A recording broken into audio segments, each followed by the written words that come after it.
mal à la racine. Comme d'habitude, il faut remettre les choses dans leur contexte. Au début, on est venu au monde, les hommes, la femme également. Bref, il y a eu la création. Si on en revient à la base, qui dit création dit évolution. C'est le concept de toutes les espèces qui sont sur cette terre, c'est la biologie, tout ça et tout. Nous les hommes, on est là pour se battre, pour être dans l'évolution, pour être en compétition, pour avoir accès, si je puis dire, aux femelles pour pouvoir se reproduire. Bref, c'est l'évolution d'un point de vue purement biologique. Maintenant, tout n'est fait que d'énergie. Qui dit énergie, dit fréquence, dit vibration, tout ça, tout ça, tout ça. Quand on observe, on est venu au monde, on était bébé, on a regardé nos petits doigts. Donc à partir de ce moment-là, si on a observé nos petits doigts, c'est que on était à l'intérieur de ce corps, comme si on le découvrait. Ce corps-là, c'est notre véhicule. Nous avons donc un esprit dans un corps. Nous ne sommes pas un corps, nous avons un corps. Partant de ce principe, nous sommes des âmes, nous sommes des esprits. Nous ne pouvons pas nous voir uniquement d'un point de vue charnel. Maintenant, j'ai parlé d'évolution, j'ai parlé de procréation, j'ai parlé de biologie, j'ai parlé de compétition. Notre environnement, c'est-à-dire la nature, a une loi. C'est la loi du plus fort. Aujourd'hui, les hommes, ils sont faibles, la plupart, en majorité. Après, c'est logique. Comme dans toute chose, il y a excellence et il y a médiocrité. Aujourd'hui, toutes les espèces qu'il y a sur cette terre, il faut malgré tout les respecter parce qu'à l'échelle de l'histoire de la Terre, à l'échelle de l'histoire de l'humanité, elles ont réussi à tenir avec le temps. Elle a réussi à évoluer. C'est également notre cas. Si aujourd'hui on a réussi à créer une société comme ça, c'est parce qu'on a réussi à dominer notre environnement. On a réussi à dominer la nature. Compétition entre les espèces. On a dominé les autres espèces, mais on n'a pas réussi à nous dominer nous-mêmes. Alors, d'un point de vue simplement individuellement parlant, pas d'un point de vue conquérant, hiérarchique, on a réussi malgré tout à nous faire rentrer dans le crâne qu'il y a une forme de hiérarchie. Et ça, c'est le problème du concept de Dieu, Dieu, les hommes, les animaux, tout ça. On a fait ça d'un point de vue hiérarchique. Ça veut dire que maintenant, les gens, ils ne se voient que d'un point de vue 3D. Bon, je vais grossir les termes, mais d'un point de vue de la matrice, d'un point de vue charnel. Parce qu'il part du principe qu'il y a une forme de hiérarchie. Dieu, l'homme, la femme, les enfants, les animaux. Ce qui est problématique en soi, c'est un tout.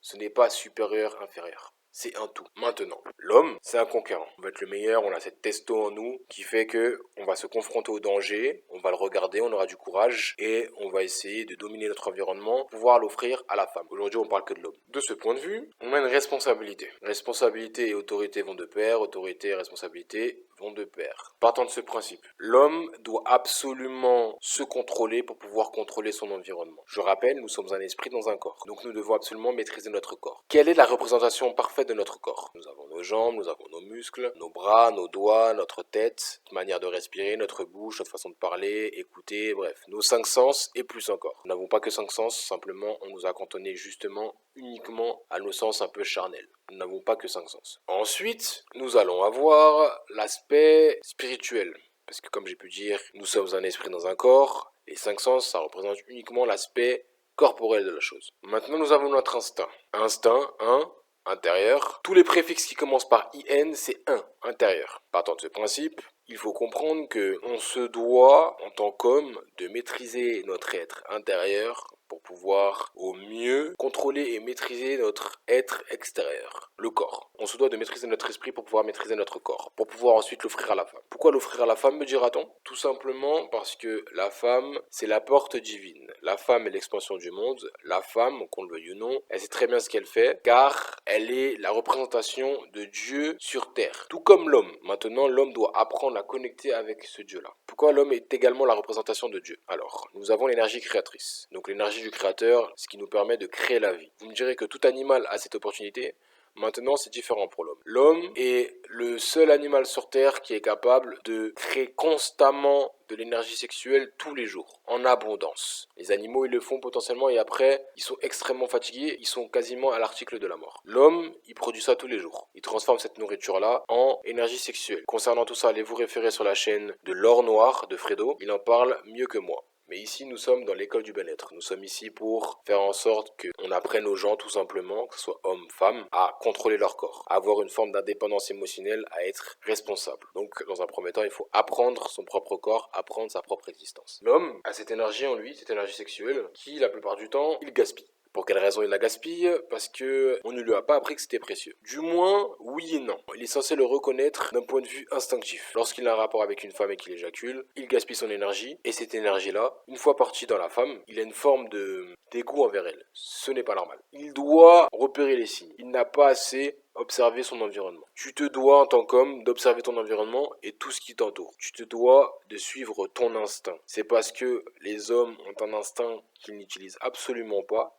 qu'ils décident de mettre de côté par confiance pour les règles de la société, qu'ils finissent par être au sol. Nous avons un code divin à l'intérieur de nous, ça s'appelle l'instinct animal, nous sommes des animaux, que nous ne voulons pas utiliser par simple confiance d'un point de vue extérieur. Les hommes aujourd'hui ne vivent que par procuration. Ils ont extériorisé leur propre existence. Et ça, il faut le comprendre. Nous ne pouvons pas simplement nous considérer comme un être charnel, nous sommes un esprit, donc la réponse vient de l'intérieur. Que vous le vouliez ou non, lorsqu'on regarde la forme d'un spermatozoïde, la tête et la queue qui gigotent, c'est la même représentation que notre cerveau et notre colonne vertébrale. Vous devez comprendre que notre cerveau et colonne vertébrale représentent le spermatozoïde que nous étions. Le fameux spermatozoïde qui a connecté avec l'ovule de la femme. La création en elle-même. Nous sommes la créature de nos parents et nous avons l'opportunité d'être le créateur de notre future créature. Maintenant, il faut prendre conscience qu'une énergie créatrice, une énergie vitale, une énergie sexuelle, une énergie divine se doit d'être cultivée. Pour quelle raison? Plus tu l'accumules, si c'est une énergie créatrice, tu génères de la vie,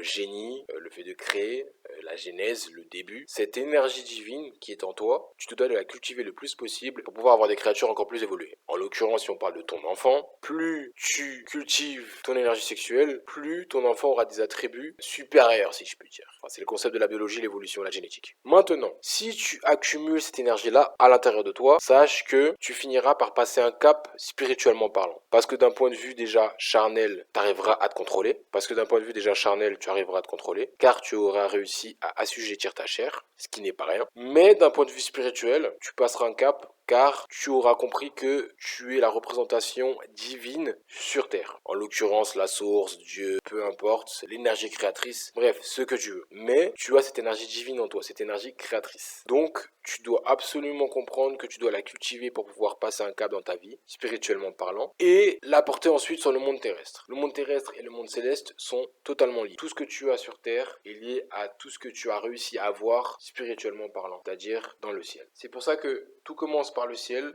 pour redescendre sur Terre. Et ensuite, par rapport à ce que tu as eu sur Terre, tu auras une façon de penser différente et cela va influencer ton aspect céleste. Ton corps est l'interconnexion entre le monde céleste et le monde terrestre. Ton corps est le véhicule de ton esprit. À l'intérieur de ce corps-là, il y a mon esprit. À l'intérieur de cet esprit-là, il y a ma manière de voir les choses. Ma manière de voir les choses va influencer mon esprit, qui va influencer mon corps, qui va influencer le monde extérieur. Il y a une interconnexion entre le céleste, l'esprit, l'ego, mon corps, mon expansion au corps et par la suite mon environnement, le monde extérieur. Un homme change le monde n'est pas censé changer l'homme. Maintenant, pour passer un cap spirituellement parlant, comme j'ai pu dire, il y a une interconnexion, tu dois absolument contrôler ton corps. Donc, les deux sont liés. En comprenant déjà que tu as un esprit, tu dis que simplement, là, ça, c'est ton véhicule, ton corps est le réceptacle de ton esprit, tu dois assujettir, tu dois contrôler ton corps. Donc, tu dois passer par les étapes que ton corps va te mettre en face. Quelles sont ces épreuves? En gros, ça va être les épreuves par rapport à tes chakras. Tu as 7 chakras et chacun d'eux est lié aux 7 péchés capitaux. À chaque fois que tu arriveras à maîtriser chacun de ces chakras, tu passeras un cap et tu auras maîtrisé chacun de ces péchés. D'un point de vue spirituel, tu auras passé un cap. Maintenant, tu te dois d'assujettir ta chair. Dans un premier temps, tu dois comprendre que tu dois maîtriser ton énergie sexuelle. Ensuite, tu dois pouvoir maîtriser ton envie de manger à foison. Ensuite, tu dois faire absolument du sport pour pouvoir augmenter ton taux vibratoire. On en parlera. Par la suite, tu dois maîtriser cette énergie sexuelle et la mettre dans un point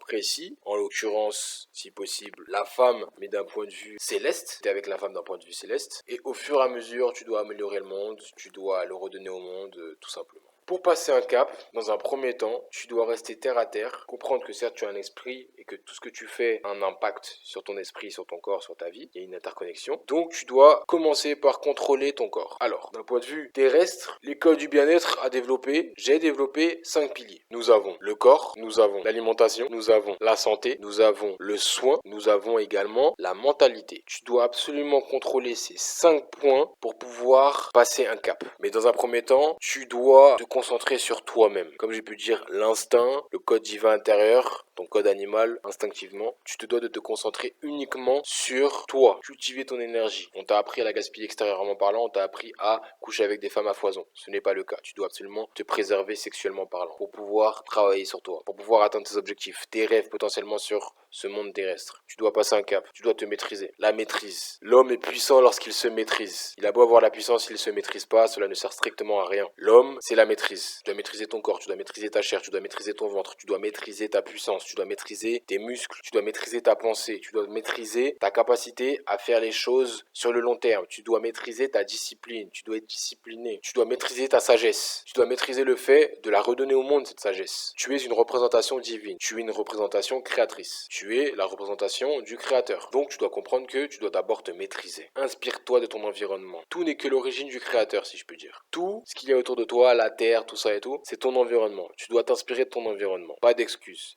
Pas de papa, pas de maman, d'accord, pas de souci. Tu as tout à l'intérieur de toi, tu as ton instinct, tout est à l'intérieur de toi. L'énergie vitale, l'énergie créatrice, le spermatozoïde que tu es devenu et qui a évolué en toi, tout, la réponse est à l'intérieur de toi, à l'intérieur de ton esprit, ton énergie divine, c'est-à-dire ton âme qui est connectée au céleste. Partant de ce principe, tu dois absolument comprendre que ta capacité à analyser, observer ton environnement pour améliorer ta compréhension de toi est capitale et importante. Quand je parle de maîtrise, je parle de discipline. Quand je parle de discipline, je parle notamment de fréquence de répétition. Comme j'ai pu dire, tout n'est qu'énergie, tout n'est que fréquence, tout n'est que vibration. Tu émets également des vibrations, tu es également énergie, tu as des atomes qui vibrent, qui bougent. Tout autour de toi n'est fait que de matière. Maintenant, tu es une matière qui est assez condensée. Ce que je veux dire par là, c'est que tu as l'opportunité de modifier ta propre existence. Et cela commence par ce que tu vibres. Donc, tes pensées. En fonction de ce que tu penseras, tu le deviendras si tu agis par la suite. Il y a une interconnexion entre tout ça. Tu dois faire le lien entre ton esprit, ton ego, donc ta manière de penser, ton corps, donc ta manière de faire influera sur ton environnement qui va te le rendre, ainsi de suite. Et tes pensées commencent ici. Sache que lorsque tu penses, tu émets quelque chose.